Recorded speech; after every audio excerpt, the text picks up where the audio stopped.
Generally, what I would do, honestly, is I would tell them it's a case by case. And the reason I'm going to say that is because short sales vary wildly when it comes to the overall profitability.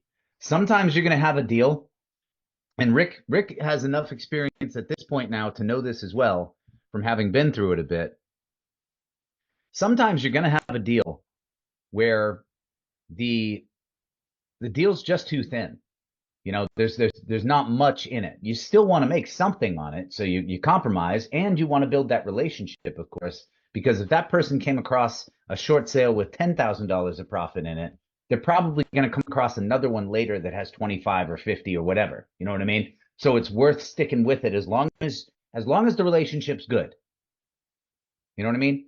So Yep. if I get along with that person, I respect that person, I like the way they operate, I like the way they think, then I'll tell them something. They might have a deal where they're going to make 5 grand on it, and I'll just tell them, all right, give me $1,500, we're good to go.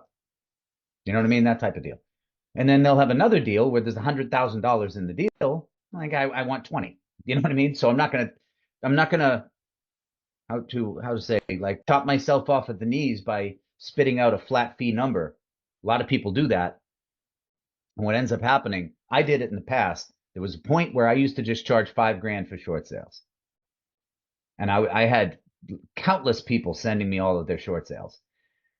The problem was that there were a lot of deals that I got into by doing that where one of two things happened. Either A, the deal was too slim and they really didn't have 5 grand to give me because they were only making 7 total and they weren't going to give me a bigger piece than their piece out of that deal. They just didn't want to do that.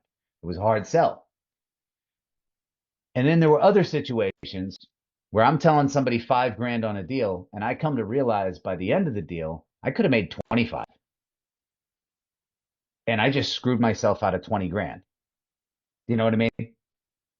So That you, makes you perfect sense. only have to do that so Definitely. many times. So I always just tell them it's a case by case situation. I got to evaluate what you got first.